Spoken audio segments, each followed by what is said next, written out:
我叫李可，生活在一个3线城市之中，结婚4年，我好不容易怀上了孩子，在医院检查，说我体质不好，孩子很有可能早产，所以我想找个护工，但婆婆不让我找护工，甚至提出让我把陪嫁拿出来，开1个月1万块钱的工资给她，她才会照顾我坐月子。我却在这时发现了老公出轨。卧室里，我手心里紧攥着从老公衣服口袋里发现的有一角套子的包装纸。由于我和老公已经很久没有夫妻生活了，这绝不可能是我们的。我竭力让自己保持冷静，然后走出卧室。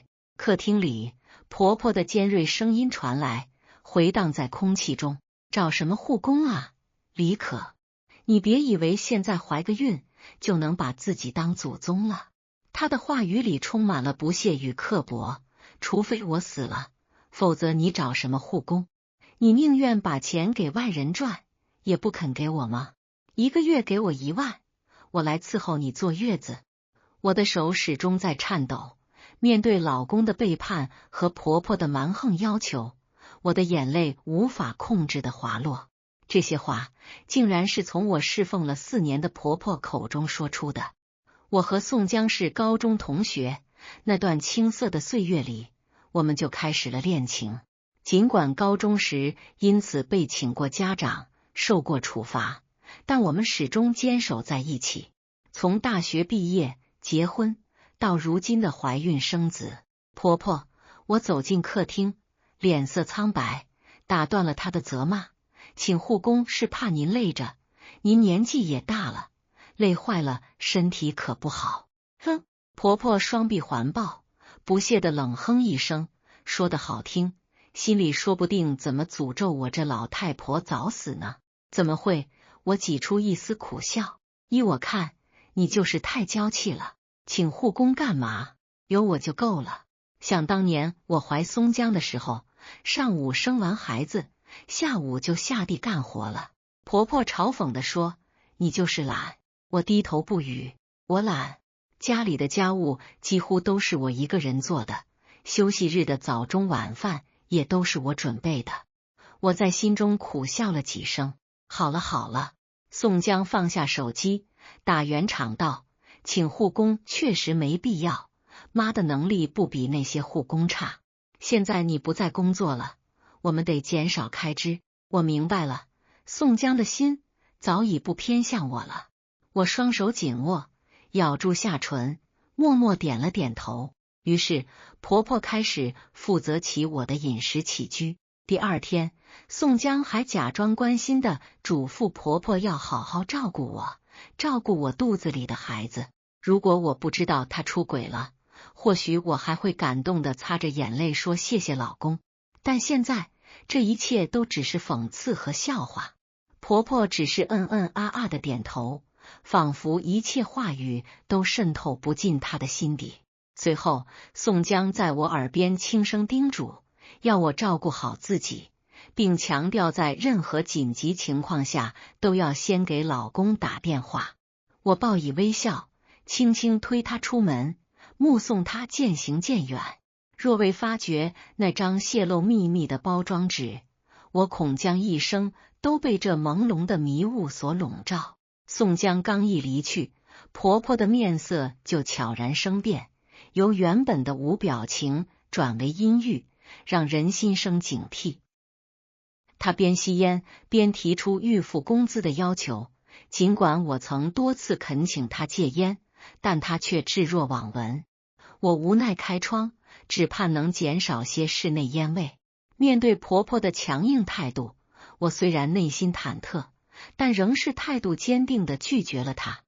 我以为会有一场激烈的冲突，然而婆婆只是淡淡点头，熄灭烟头，准备外出打牌，留下我一人在家中独自应对。我心中暗骂，挺着9个月的身孕，艰难地处理着她留下的狼藉。虽然行动不便，但我不能停息，也不能松懈。宋江的个性略显邋遢，他的衣物和袜子需要我亲自丢进洗衣机清洗。简单的家务劳动已让我汗流浃背，累到气喘吁吁。疲惫不堪的我随便吃了点面包充饥，便躺在床上稍作休息。待我醒来时，已是傍晚时分，婆婆仍未归家。我头晕眼花，肚子咕咕叫唤，勉强进食后，宋江来电告知，他接下来几日都无法归来，询问我与婆婆相处的情况。我满腹委屈，诉说了一天的艰辛与婆婆的不负责任。宋江听后叹了口气，让我再忍一忍，并表示他会去与婆婆沟通。挂断电话前，我仿佛听到了背景音中夹杂的娇喘声，不禁心中泛起一丝涟漪。我深吸一口气，医生的话语在耳边回响，他强调心态至关重要。为了平复内心的烦躁与郁闷，我打开电视，试图让荧屏上的画面分散我的注意力。没过多久，婆婆回来了，她双眼通红，身上散发着浓重的烟味，显然刚经历了一场激烈的牌局。一进门，她就抱怨着今天的手气如何不佳，输了不少钱。看着她那输红眼的样子，我心中五味杂陈。婆婆重重地坐在沙发上，没好气地问我想吃什么。我努力挤出一个礼貌的笑容，告诉她我已经吃过了，让她做自己爱吃的就好。她嗤笑一声，提及宋江曾打电话来关心我是否快饿死了。我侧过头，尽力维持着脸上的笑容，反问她多久没回家了。她坦言自己早上出去，晚上才回，抱怨我不做早中晚饭，全仗着她自己还有点行动能力。我无奈回应，既然还没饿死，就还能动，等她不能动了再说。婆婆听后愤然起身，摔门进了自己的房间。随后手机响起，是婆婆发来的语音，她直言今天输了1500，让我转账给她。我紧皱眉头，愤怒地捶了一下桌子，这才明白她之前为何那般态度。尽管心有不甘，但我还是转去了1500，打算先安抚她的情绪。我深知这样下去不是办法，必须等宋江回来商量请护工的事宜。然而我一直等到深夜12点，宋江仍未归来。脑海中回想起那些若有若无的女人喘声，我放下了手中的手机，我还是不去打扰他们了。第二天，婆婆罕见地为我煮了稀饭配咸菜。然而当我站在窗户边往下看时，却见她与一个男人有说有笑地走出小区。那个男人是她的牌友，关于他们之间似乎还流传着一些风言风语，至于真假尚待查证。至于婆婆煮的稀饭，我冷笑着将那一锅明显未熟的稀饭倒掉。一个从未沾过阳春水的人，又怎能做出可口的饭菜呢？无奈我只能凑合着吃几个面包，喝几口水。尽管内心难过至极，但我现在却逐渐冷静下来。说不难过是假的，10几年的爱情被背叛，又怎能不让人感到心痛呢？不行，我不能让他们好过。孩子我要，房子我要，车子我也要，我不能把属于我的东西留给他们。滋啦滋啦，钥匙插入钥匙孔的声音将我从幻想之中拉回来。是宋江。只见宋江穿着一身黑色西装，浑身散发着淡淡的酒气，摇摇晃晃地走进来。先去厨房看了看，随后站在我面前，冷眼看着我。饭呢？他用极其冰冷的语气对我说。我一天天在外边赚钱养家，你连饭都不做。宋江似乎很生气，直接进入了房间，狠狠关上了门。我合上了刚想解释的嘴，我冷笑了几声。我是个快要生产的孕妇，你的母亲天天出去吃喝玩乐你不说，就今天我一顿饭没做，你就这么对我。果然，男人对一个人的感觉的变化体现在处处细节之中。看了看时间，才9点多，我苦涩的笑了笑，宋江是在无理取闹了，但我还是去熬上了一锅稀饭，摘了些菜叶子，准备待会儿做个菜。然后我就悄悄地打开了宋江的房门。怀孕之后，宋江就和我分开居住了。只见走松江脱下了西装，死死地睡在床上，鼾声如雷，手机就放在一旁。我瞥了一眼手机，小声问道：松江，待会你吃饭吗？见宋江没有反应，我又问了一句，依然面没有反应。这个时候我就拿起来他的手机，放在他手指上，指纹解锁，打开微信，微信里的聊天记录删得干干净净。随后我打开了微信账单，账单你总删除不了吧？果然，我在账单发现了几笔520、1314的可以转账，转给的是一个叫陈的人。如果只是单看头像的话，我可能想不到这是个女人。但当我打开她微信朋友圈的时候，好家伙，全是一些弄骚的。我拿出手机，记下了这个人的微信号，将手机放回，悄悄退了出去。饭也好了，不过宋江大概是不吃的，我又随便吃了点。叩叩叩，敲门声响起来，是婆婆，居然回来了。想来也是，拿人手短，吃人嘴软吗？结果婆婆回来，看见我煮了稀饭，然后说了句：你既然自己做了，那就不需要我了。然后拿了罐啤酒，再次出门打牌去了。呵呵，1万块1个月的照顾方式就是特别呢。吃完饭后，我又想睡觉了。怀孕了就是这样。就在我在沙发上迷迷糊糊的时候，裤哧一下，几件带满酒味的衣服抛我身上，刺鼻的酒精味瞬间将我的瞌睡虫赶跑。把衣服洗了，我只听见这么一句，然后咚的一声，宋江出门去了。我拿下身上衣服，心中很是不满，同时有些反胃。小不忍则乱大谋，他们一定会遭到报应的。我这样安慰自己，扶着墙，一步一步艰难地挪向洗衣房，将需要洗的东西放进去清洗。10几分钟后，洗衣机结束运转，我再次艰难地把衣服拿出来去晾晒，但晾晒的东西有些高，再加上我挺着个大肚子，很是不方便，用晾衣杆也顶不上去的。无奈之下，我只能搬来一根椅子，我小心翼翼地站在上边，将衣服晾了上去。洗衣机有些旧，烘干效果很是不行，衣服都还在滴水，水滴在地面上，变得很滑。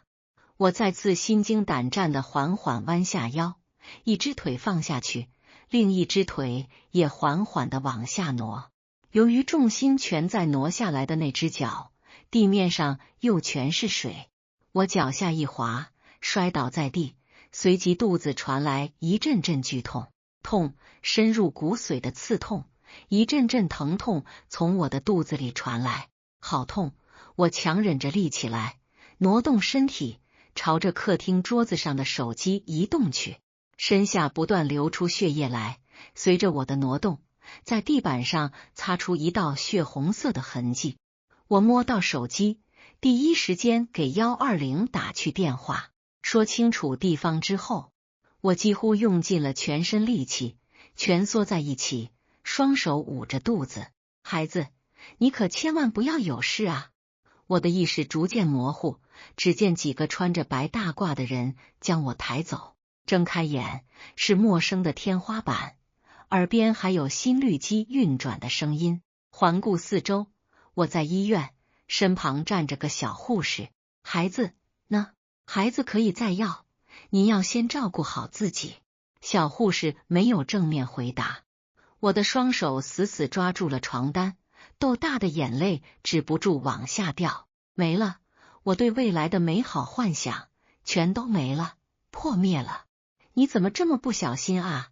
只听见宋江的声音远远的传来，一进来就是对我一阵劈头盖脸的责备。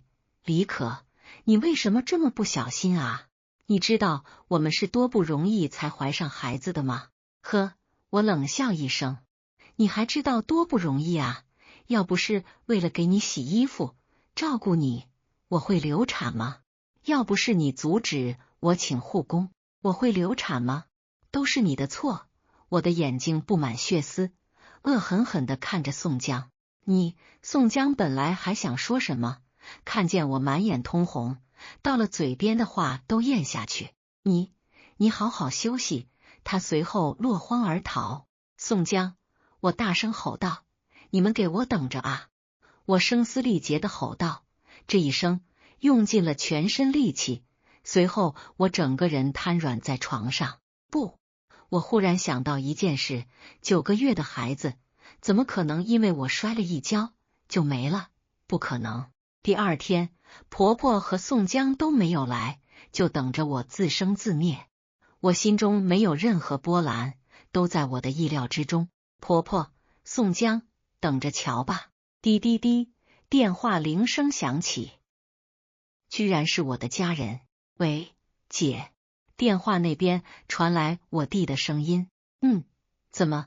不知道为什么，我的眼眶里边含满了泪水。你要不要我来找你啊？听到这里，我泪水止不住的流下来。不用，我强忍着不哭。那行吧。沉默了一会，然后我弟弟说：“爸妈还不知道这件事。”我说：“随后我挂断了电话。当年我义无反顾的嫁给宋江，就应该明白，早晚会有这一天。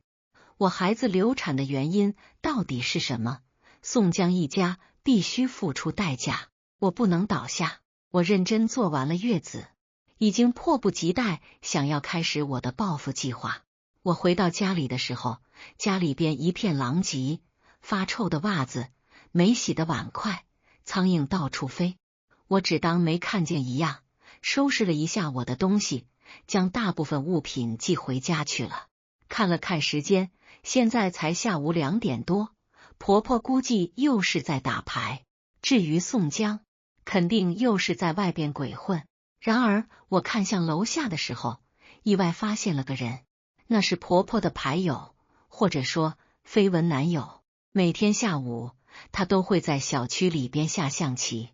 我嘴角上扬，心中一些个对付婆婆的计划涌上心头。我嘴角上扬，心中一些个对付婆婆的计划涌上心头。那一瞬间，过往所遭受的委屈与不公如潮水般在脑海中翻涌，激发着我内心深处强烈的报复欲望。我迅速回房间，在衣柜顶端的旧纸箱里翻出许久未用的相机，那是我曾经热爱摄影时的伙伴，如今它将成为我反击的有力武器。我轻轻吹去上面的灰尘，熟练地调好焦距，站在窗边，对准楼下那个与婆婆有着不清不楚关系的男人。阳光透过斑驳的树叶洒在地面，我屏气敛息，从不同角度、不同瞬间，精准地记录下她的一举一动。每一次快门的按下，都像是我对婆婆的无声宣战。我要让婆婆知道，她那些不检点的行为，我已经掌握了铁证，看她还怎么在我面前嚣张。拍完照片，我坐在电脑前，花了整整1个下午的时间将它们精心整理。我把照片按照拍摄时间和场景分类，为每一张都标注了详细的信息，而后备份在多个存储设备中，移动硬盘、云盘，甚至还在朋友那里存了一份，以防万一。接着，我打开文档，开始撰写匿名信。在信中，我将婆婆与这个男人的风言风语添油加醋地描述一番，把那些捕风捉影的传闻写得有模有样，并且附上几张精心挑选、极具暗示性的照片。照片里男人和婆婆的站位、神态，足以让人看了浮想联翩。匿名信写好后，我仔细校对了几遍，确认没有任何纰漏，而后打印了多份，装入没有寄信人信息的信封。第二天一大早，我便出门，将这些信件分别投进了婆婆常去打牌的棋牌室的信箱，她牌友们的小区邮箱，还有小区物业的投诉箱。我要让她的丑事在她的社交圈子里彻底曝光，尝尝被人指指点点的滋味。处理完婆婆这边的事，我又将目光转向宋江。一想到他的背叛，我的心就像被重锤狠狠敲击。我联系了之前在调查公司工作的朋友，在电话里，我强忍着泪水，详细的向他说明了宋江出轨的情况，从发现那一角套子的包装纸，到微信账单里的暧昧转账，每一个细节都没有遗漏。希望他能帮忙调查那个叫陈的女人的详细信息，包括她的工作单位、家庭住址、日常行踪等等。朋友在电话那头义愤填膺，当即答应下来，并表示会尽快给我答复。在等待消息的日子里，我表面上装作若无其事，依旧住在这个满是伤痛回忆的家里，与婆婆和宋江虚与委蛇。每天清晨，婆婆照旧叼着烟，匆匆出门去打牌，对我的存在视若无睹。宋江还是时常夜不归宿，偶尔回来也是醉醺醺的，对我冷言冷语，仿佛我是他生活里最无关紧要的人。但我心里清楚，暴风雨即将来临，他们的好日子马上就要到头了。3天后，朋友给我打来电话，带来了关于陈的详细信息。我得知他在一家广告公司工作，每天固定时间上下班，早上9点进公司，晚上6点左右下班，还有一个固定的健身习惯，每周2、周4、周6都会去家附近的健身房锻炼1个半小时左右。我根据这些信息制定了一个偶遇计划。到了周2，我特意起了个大早，花了2个小时精心打扮了一番。我从衣柜深处翻出那件许久未穿的凸显身材的红色连衣裙，它的剪裁恰到好处，能勾勒出我曼妙的身姿。我对着镜子仔细地画了精致的妆容，大地色系的眼影让我的眼睛显得深邃迷人，正红色的口红为我增添了几分明艳与气场，让自己看起来光彩照人。我提前1个小时在健身房附近等待，当陈一出现，我便装作不经意的与他擦肩而过，在交错的瞬间，故意将手中的咖啡洒在他身上。陈顿时尖叫起来，咖啡顺着他的白色运动服往下淌，显得狼狈不堪。我连忙道歉，一边说着抱歉，一边偷偷打量他的反应。他虽然一脸愤怒，眼神里满是怒火，但还是强忍着没有发作。毕竟在公共场合，他也不想太失态，只是咬牙切齿地说了句：“你怎么回事？”我装出一副惊慌失措的样子，主动提出要赔偿他的衣服，并留下了他的联系方式。之后的几天，我频繁地与陈联系，以赔礼道歉为由，约他吃饭、逛街。在相处过程中，我巧妙地引导话题，从吐槽工作的压力到分享生活中的趣事，一点点让他逐渐放松警惕。终于，在一次下午茶时，他开始向我倾诉自己的生活。我从他的话语中套出了更多关于他和宋江的事情。原来他们已经在一起快半年了，宋江还承诺会和我离婚，然后娶她，甚至还说等时机成熟，要和他一起去国外生活。听到这些，我心中的怒火再次燃烧起来，双手不自觉地握紧，但我还是强忍着，继续扮演着那个热情友善的陌生人，脸上挂着恰到好处的微笑，适时地附和着他的话。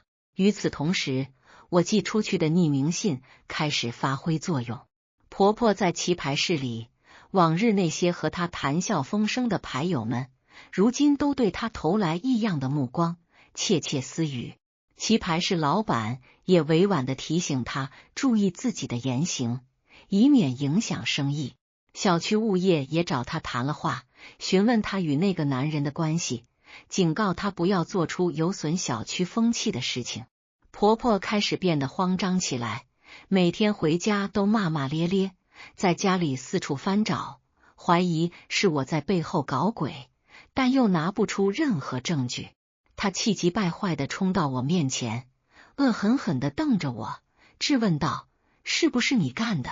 你这个扫把星，嫁到我们家就没好事？”我只是冷笑着，眼神里满是不屑，看着她陷入混乱之中，没有丝毫要回应她的意思。而宋江还被蒙在鼓里，依旧每天花天酒地。我决定给他致命一击。我联系了陈的男友，一个高大帅气的小伙子。我通过朋友辗转找到了他的联系方式。我将宋江和陈的事情一五一十地告诉了他，并把我收集到的聊天记录、转账记录等证据都发给了他。他看完后愤怒不已，在电话里大声咆哮，说一定要找宋江算账。一天晚上，宋江像往常一样回家，喝得醉醺醺的，脚步踉跄。刚打开门，就被陈的男友带着几个朋友堵在了门口。他们二话不说，就对宋江拳打脚踢。宋江吓得脸色苍白，酒瞬间醒了大半，不断求饶：“别打了，别打了，我错了。”我站在一旁，冷冷地看着这一切，心中感到无比畅快。那些积压在心底许久的怨恨，仿佛都随着宋江的惨叫一点点消散。婆婆听到动静，从房间里跑出来，看到眼前的场景，也吓得瘫倒在地，嘴里不停地念叨着：“这是怎么回事？这是怎么回事？”打完宋江后，陈的男友警告他，如果再敢纠缠陈，就不会这么轻易放过他。然后他们一行人扬长而去。宋江躺在地上，满脸是伤，嘴角还挂着血，眼神中充满了恐惧和疑惑。他看着我，似乎想要问我什么，但我只是淡淡的说：“这一切都是你自找的。”经过这件事，宋江和婆婆终于意识到我不再是那个任他们欺负的软弱女人。宋江开始变得小心翼翼，每次看到我，眼神里都带着一丝畏惧，不敢再对我颐指气使。婆婆也收敛了许多，不再像以前那样嚣张跋扈，整天躲在房间里不敢出门。但我知道这还不够，我要让他们彻底为自己的行为付出代价。我开始整理家里的财产，包括房产、存款、车子等，发现宋江在我怀孕期间已经偷偷转移了一部分财产，将近1/3的存款被他转到了一个陌生账户，还有一些名贵的首饰也不见了踪影。我聘请了专业的律师，将宋江和婆婆告上了法庭，要求分割财产，并追究宋江出轨的责任。在法庭上，我挺直腰板，拿出了所有的证据，包括宋江出轨的聊天记录、转账记录、与陈的亲密照片，还有婆婆对我不管不顾，索要高额费用却不履行照顾义务的证据。我声音坚定，条理清晰地陈述着他们的种种恶行，每一个字都像是一把利刃，刺向他们的要害。法官听完我的陈述，查看了证据后，表情严肃，最终做出了公正的判决。宋江不仅要归还转移的财产，还因为出轨行为，在财产分割上处于劣势。我获得了大部分的房产和存款，车子也归我所有。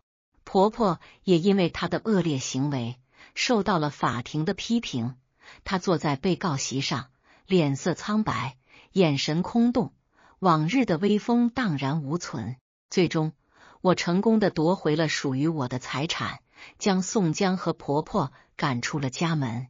看着他们狼狈离开的背影，我心中没有一丝怜悯。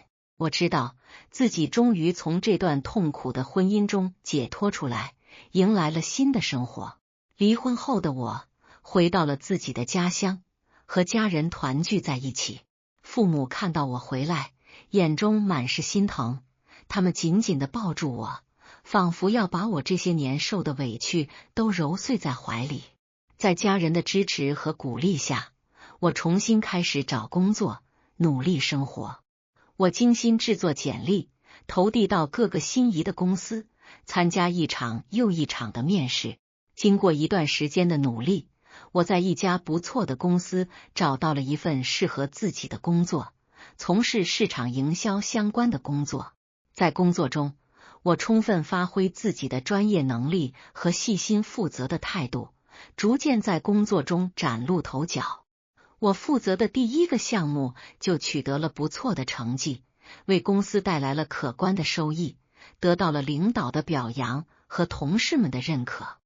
我还结识了一群志同道合的朋友，我们在一次户外拓展活动中相识，之后我们常常一起去爬山，在攀登的过程中互相鼓励，一起欣赏山顶的壮丽景色，一起去露营，在星空下围坐在一起，分享彼此的故事和梦想，一起去参加各种文化活动，感受艺术的魅力。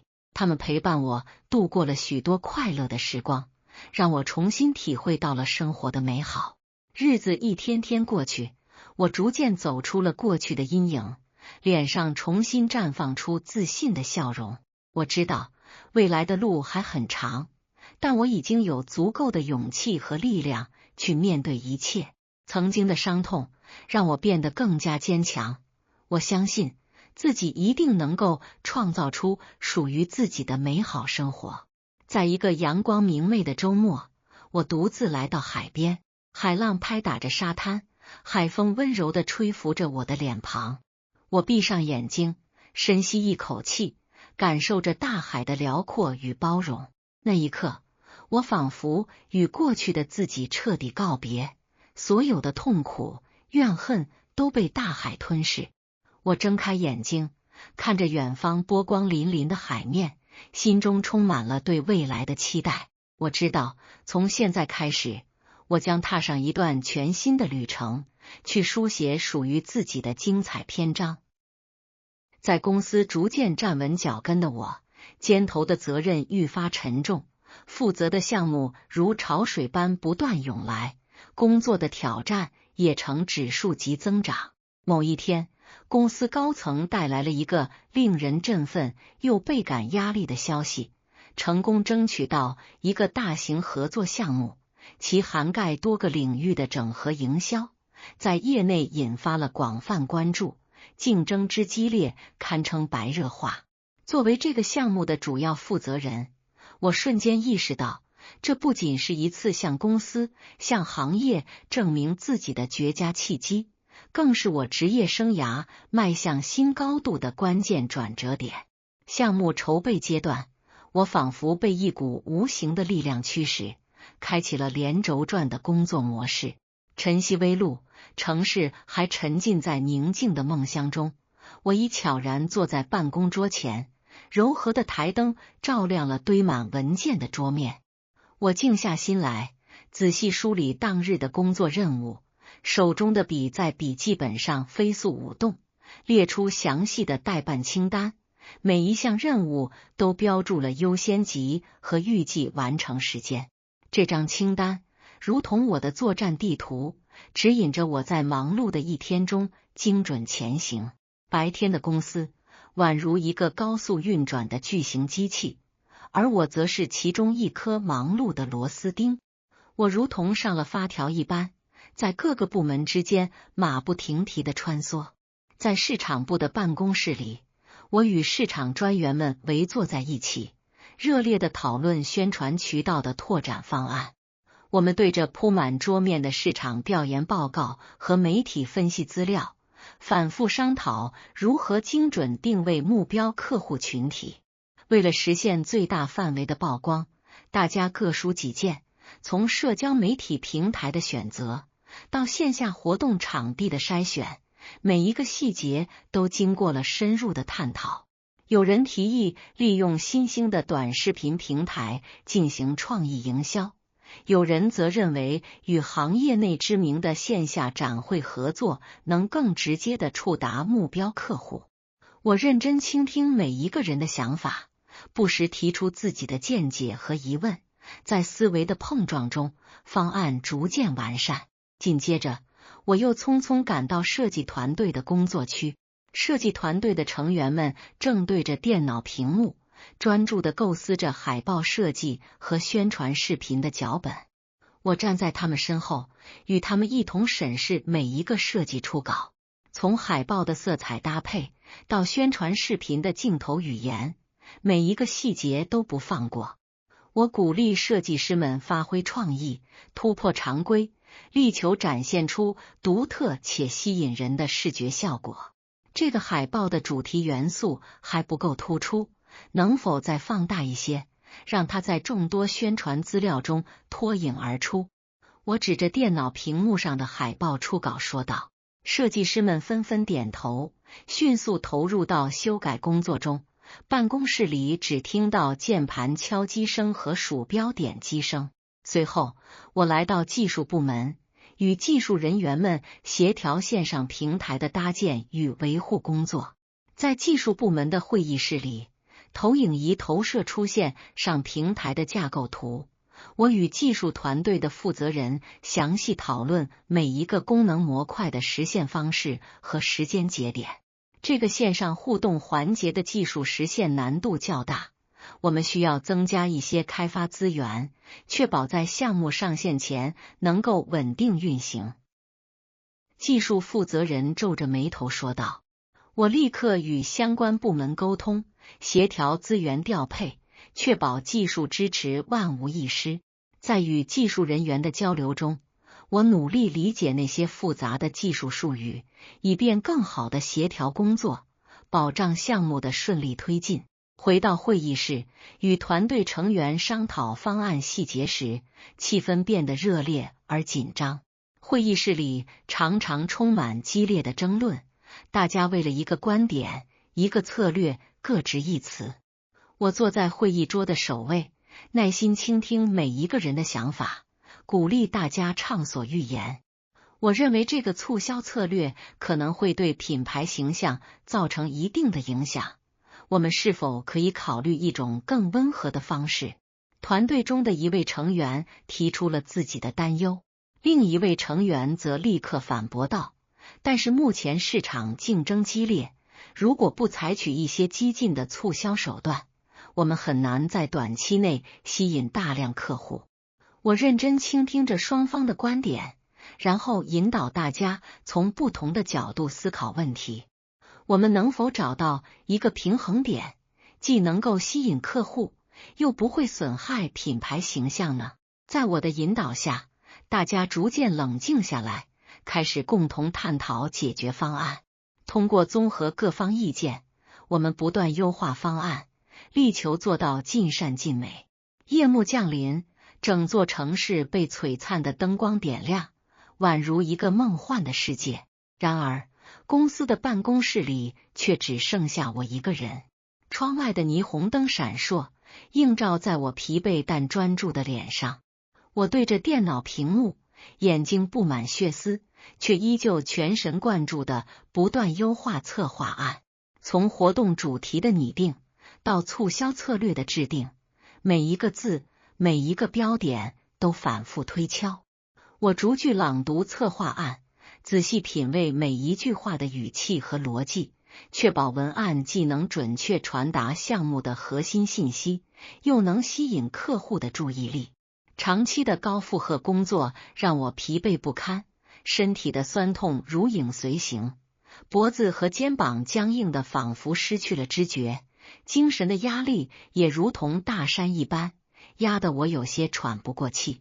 但每当我想起曾经在婚姻中遭受的挫折，那些被背叛、被欺凌的日子，心中便涌起一股不服输的劲儿，如同熊熊燃烧的火焰，激励着我继续前行。我深知，只有通过自己的努力，才能在这个世界上站稳脚跟，找回属于自己的尊严和价值。经过数周夜以继日的不懈努力，我们的项目策划案终于完成。在提案会的前一天，我将策划案打印出来，装订成册，仔细检查每一页的内容，确保没有任何错误或遗漏。当晚，我躺在床上，却辗转反侧，难以入眠。脑海中不断浮现出提案会的场景，想象着客户可能提出的问题和质疑，思考着如何应对。直到凌晨，我才迷迷糊糊地睡了一会儿。提案会当天，我早早起床，精心挑选了一套干练的职业装，对着镜子仔细地化了淡妆，让自己看起来精神抖擞。走进公司，我深吸一口气，平复紧张的心情，然后抱着精心准备的策划案，自信满满地走向会议室。会议室里，客户们早已就座，他们的目光中充满了期待和审视。我站在台前，向客户们微微鞠躬，然后开始详细阐述我们的方案，从项目背景分析到目标设定，再到具体的营销策略，我清晰的思路、精准的分析以及创新的营销理念，如同一股清泉，缓缓流淌。我用生动的语言描述着项目的愿景和预期效果，同时展示了大量的数据和案例作为支撑。客户们专注地倾听着，不时点头表示认可。会议室里安静的只能听到我的讲解声和投影仪的风扇声。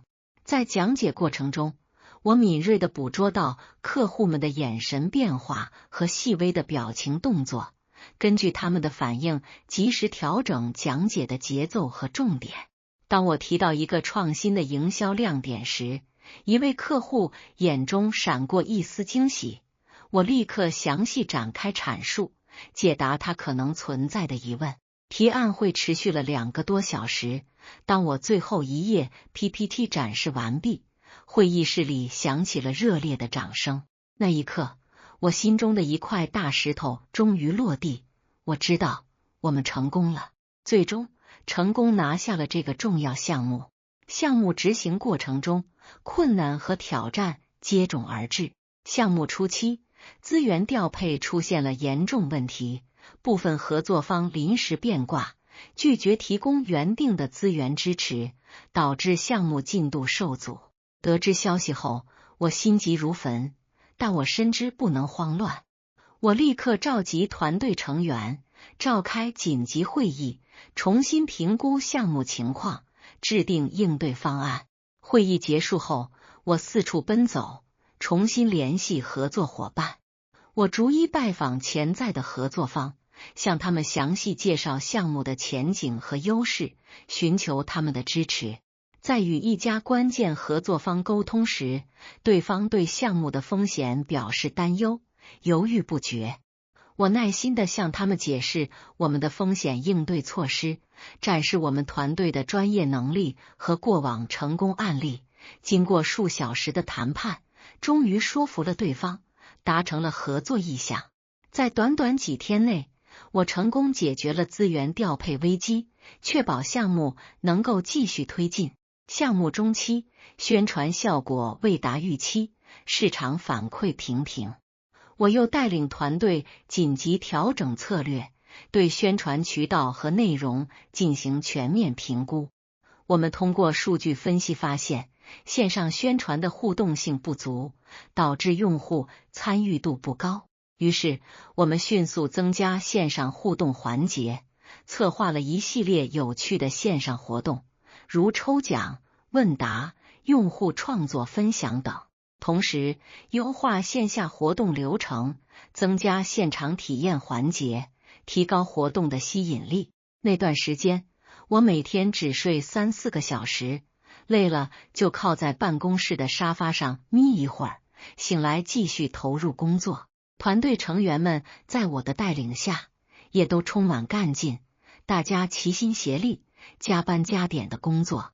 在一次线下活动的筹备过程中，活动场地突然出现问题，无法按时使用。我和团队成员们连夜寻找新的场地，与场地提供方沟通协调，重新布置场地，确保活动能够顺利进行。经过我们的努力，宣传效果逐渐提升，项目的知名度和影响力不断扩大。最终，项目取得了巨大成功，不仅为公司带来了丰厚的利润，销售额比预期增长了 30%， 还提升了公司在行业内的知名度。公司在行业内的排名上升了好几个名次。项目结束后，公司举行了盛大的庆功会，表彰在项目中表现出色的团队和个人。在庆功会上，公司领导对我和团队的工作给予了高度评价，我获得了公司的年度优秀员工奖，并被晋升为部门经理。那一刻，我站在领奖台上，看着台下的同事们，心中充满了感慨和自豪。所有的努力和付出，在这一刻都得到了回报。事业蒸蒸日上的同时，我也没有停下自我提升的脚步。我深知，在竞争激烈的职场中，不进则退。于是，我利用业余时间参加各种行业培训课程，学习最新的营销理念和管理知识。周末，别人在休闲娱乐，享受着轻松惬意的时光，我却穿梭在城市的各个培训场所。清晨，我早早出门，乘坐地铁前往培训地点，一路上复习着前一天学到的知识。培训课程通常从上午持续到下午，中间只有短暂的休息时间。在课堂上，我认真听讲，积极参与互动，笔记本上记满了密密麻麻的笔记。培训讲师们都是行业内的资深专家，他们分享的案例和经验让我受益匪浅。通过不断学习，我将新的理念和方法运用到工作中，带领团队不断创新，取得了一个又一个佳绩。随着职位的提升，工作压力也越来越大。作为部门经理，我不仅要负责项目的策划和执行，还要管理团队，协调部门之间的工作。为了更好地管理团队，我花费大量时间研究团队成员的优势和不足。我与每一位团队成员进行深入的沟通，了解他们的职业规划和个人需求，根据他们的特点制定个性化的培养计划。对于有潜力的成员，我提供更多的学习和成长机会，鼓励他们承担重要的项目任务。对于遇到困难的成员，我耐心指导，帮助他们解决问题，提升能力。遇到团队内部的矛盾，我总是耐心调解，倾听每个人的心声。有一次，2位团队成员因为工作分工问题产生了矛盾，互不理睬，影响了工作进度。我分别与他们谈话，了解事情的经过和他们的想法，然后组织了一次团队会议。在会议上，我引导他们换位思考，化解了矛盾，重新营造了和谐的工作氛围。在我的努力下，团队的凝聚力和战斗力不断提升，成为公司的王牌团队。在忙碌的工作之余，我也开始重新审视自己的生活。我意识到，过去的自己在婚姻和工作的双重压力下，几乎失去了自我。为了找回生活的乐趣，我报名参加了绘画班，这是我一直以来的兴趣爱好，却因为婚姻和工作搁置了很久。每周抽出2个晚上的时间，我来到绘画班，沉浸在色彩的世界里。绘画教室里摆放着各种绘画工具和学生们的作品，充满了艺术的气息。我拿起画笔，在画布上描绘心中的美好，从简单的线条勾勒到色彩的填充，每一笔都倾注了我的情感。绘画不仅让我放松身心，还培养了我的创造力，为我的工作带来了新的灵感。有一次，在为一个项目策划宣传方案时，我从绘画中获得了灵感，设计了一个独特的视觉形象，得到了客户的高度认可。我还热衷于参加公益活动，每个月都会去孤儿院做义工。孤儿院坐落在城市的边缘，是一座温馨的小院。我来到孤儿院，孩子们热情地跑过来迎接我，脸上洋溢着纯真的笑容。在孤儿院里，我教孩子们读书、画画，陪他们做游戏。我耐心地指导孩子们读书，纠正他们的发音和错别字，教他们画画时，鼓励他们发挥想象力，用色彩表达自己的内心世界。在游戏中，我和孩子们一起欢笑，一起玩耍，仿佛回到了童年时光。看着孩子们纯真的笑容，我感受到了付出的快乐，也更加珍惜自己所拥有的一切。有一个叫小明的孩子，性格内向，不太愿意与人交流。我发现后，经常主动与他聊天，陪他一起画画。在我的陪伴下，小明逐渐变得开朗起来，脸上的笑容也越来越多。那一刻，我深刻体会到了公益活动的意义。几年后，一个偶然的机会，我收养了一个可爱的小女孩，给她取名为月月。孩子的到来让我的家更加温暖、幸福，也让我感受到了为人父母的责任与喜悦。每天早上，我会早早起床，走进厨房，为孩子准备营养丰富的早餐。我精心搭配食材，煮上香浓的牛奶，煎好金黄的鸡蛋，再烤几片面包，摆上新鲜的水果。看着月月吃得津津有味，我的心里满是幸福。晚上，我会陪孩子一起读书、讲故事。我们坐在温馨的小书房里，灯光柔和地洒在书页上。我用温柔的声音为月月讲故事，她靠在我的怀里，听得入神。在温馨的氛围中，月月进入甜美的梦乡。为了给孩子创造更好的生活条件，我更加努力的工作，同时也学会了如何平衡工作和家庭。每天下班后，我会尽快赶回家，陪伴月月。周末，我会带她去公园玩耍，去图书馆看书，让她感受生活的美好。站在人生的新起点，回首过往，我感慨万千。曾经以为无法跨越的痛苦，如今都已化作生命中宝贵的财富。我知道，未来的日子里或许还会有风雨，但只要我心怀希望，坚定前行，就一定能创造更多美好的回忆，走向更加灿烂的明天。在未来的日子里，我将继续努力，在事业上追求卓越，为公司的发展贡献更多的力量。在生活中用心陪伴月月成长，见证她的每一个进步和欢笑，同时也不会忘记继续追求自己的兴趣爱好，参加公益活动，让自己的人生更加充实和有意义。我相信，只要保持积极乐观的心态，勇于面对挑战，就一定能书写出更加精彩的人生篇章。